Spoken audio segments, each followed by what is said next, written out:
नमस्कार, आप देख रहे हैं पल पल इंडिया न्यूज़। मैं हूं अमित और आज मेरे साथ क्षत्रिय महासभा के प्रदेश अध्यक्ष शैलेंद्र सिंह जी मौजूद हैं। हम स्वागत करते हैं उनका। भाई साहब, स्वागत है आपका पल पल इंडिया न्यूज़ टीवी। धन्यवाद। एक बड़ी यात्रा की शुरुआत आपने की थी छोटे से रूप में, आज भव्य यात्रा निकलने लगी। उद्देश्य क्या है, क्या काम होता है महासभा का, क्या क्या काम करती है महासभा? क्षत्रिय महासभा के क्या उद्देश्य हैं? क्षत्रिय महासभा का सबसे एक विशेष उद्देश्य तो यही है कि लोगों को जोड़ना है। हम आज राजपूत लोग बहुत बिखरे हुए हैं। मेरे को सन 2000 में मेरे को आदरणीय रविनंदन सिंह जी, जो सीनियर एडवोकेट हैं, उन्होंने मेरे को क्षत्रिय महासभा का अध्यक्ष बनाया। मैंने प्रयास किया, मैंने अपने क्षत्रिय भाइयों को जोड़ा, सबने इकट्ठे होके मेहनत की। मैंने 10 से 15 लोगों के से 2000 में क्षत्रिय राजपूत समाज शुरू किया था। धीरे धीरे लोग जुड़ते गए, कारवां बढ़ता गया और आज ये स्थिति है कि पूरा जबलपुर ही नहीं, जबलपुर के आसपास महाकौशल का एरिया, प्रदेश का एरिया, सारे क्षत्रिय राजपूत एक दूसरे से संपर्क में रहने लगे हैं और एक दूसरे से जुड़ गए हुए हैं। ऐसा नहीं है कि क्षत्रिय राजपूत को कोई हमेशा ही क्षत्रियों का काम करना है, नहीं। जो जहाँ हैं अपने अपने स्तर पर किसी की मदद कर सकता है। राजपूतों के साथ कोई खास कार्यक्रम रहता है तो सब एकत्रित हो जाते हैं। बस इतना ही उद्देश्य है और लोगों की मदद करना उद्देश्य है। इसमें सिर्फ क्षत्रिय ही नहीं, कोई भी समाज का लोग है जो अच्छे काम करते हैं, मैं उनको भी अपने साथ जोड़ता हूँ। और उसमें मैंने एक कोटेशन भी लिखा हुआ है जो पत्थरों में मूर्ति के नीचे लिखा हुआ है, क्षत्रिय जाति नहीं धर्म है। जो अच्छे काम करे, लोगों की मदद करे, वही क्षत्रिय है। अच्छा, कितना बदलाव आ गया 2000 में जब आपने शुरुआत की थी यात्रा की। आज सौर यात्रा मेरे ख्याल में मध्य प्रदेश में विख्यात हो गई। जबलपुर की सौर यात्रा जो है पूरे मध्य प्रदेश में चर्चित होती है, महिलाएं उसमें शामिल होती हैं, पूरे दूर दूर से लोग इसमें आते हैं। तो कितना बदलाव अब उसमें अब देख रहे हैं?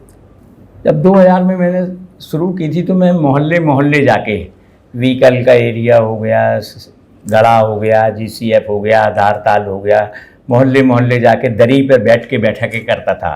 पेड़ के नीचे, मंदिर के नीचे, चबूतरे पर दरी पर बैठ के बैठक में बैठकें करता था। और लोगों में ऐसी जागृति आई समाज के प्रति धीरे धीरे कि आज इसका एक विशाल वटवृक्ष बन गया है।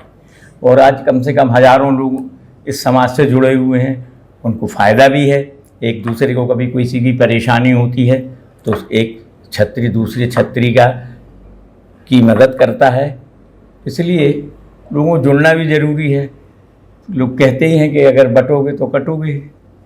साल भर कैंप भी आप लोग आयोजित करते हो, हेल्थ कैंप होते हैं, अलग अलग एक्टिविटीज़ आप लोग करते हो। हेल्थ कैंप करते हैं, लोगों को ब्लड डोनेशन में मदद करते हैं, अस्पतालों में हम लोग जाते हैं। किसी को आधी रात को भी प्रॉब्लम होती है तो हम लोगों का इतना बड़ा ग्रुप है, एक दूसरे को मोबाइल से मैसेज करके कि भैया तुम वहाँ पे पास में हो, जो जिस एरिया में है बैठे हो, और उस एरिया के आदमी को कोई तकलीफ़ है तो लोगों को वहाँ भेज दिया जाता है फ़ोन करके और पूरी उनको मदद मिलती है। युवाओं की यदि हम बात करें, युवा पीढ़ी कितनी सक्रिय अब इसमें हुई है? युवा पीढ़ी तो मैं आपको क्या बताऊं, इतना जोश और उमंग है उनमें कि जो मैंने पहले कभी नहीं देखा इन 25 सालों में।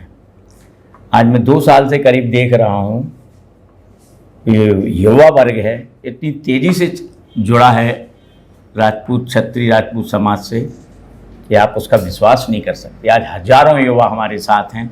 वही सब युवाओं के आप आइकॉन हैं। युवा काफ़ी आपको आइकॉन मानते हैं। आपके समाज के लोग भी जुड़ते हैं, अलग लोग भी जुड़ते हैं।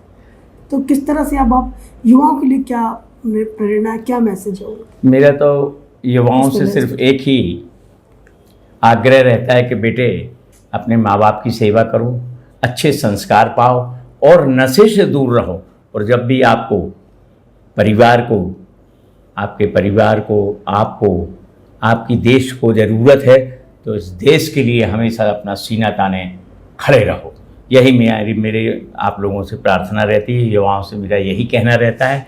और आज हमारे पास ऐसे क्षत्रिय लड़के हैं राजपूत समाज के कि जो 1 मिनट में भी कहीं भी फौज में जाने के लिए तैयार खड़े हैं और देश की सेवा करने के लिए तैयार खड़े हैं। तो हमारे साथ शैलेंद्र सिंह जी थे, प्रदेश अध्यक्ष। बहुत सारी धन्यवाद बातों पर उन्होंने आपका। हमसे चर्चा करी। बहुत बहुत धन्यवाद आपका पल पल इंडिया न्यूज़ से बात करने के लिए। धन्यवाद भैया, आपने हमें बुला के आज जो शहर में मैसेज दे रहे हैं, हो सकता है इस यात्रा में इसका बहुत फ़र्क पड़े। मैं आपको और पल पल इंडिया को बहुत बहुत बधाई देता हूं और दोबारा फिर कोशिश करूंगा कि आपके सामने आऊं। जय महाराणा प्रताप, जय भवानी, जय भारत। आप देख रहे हैं पल पल इंडिया न्यूज़, हर पल आपके साथ।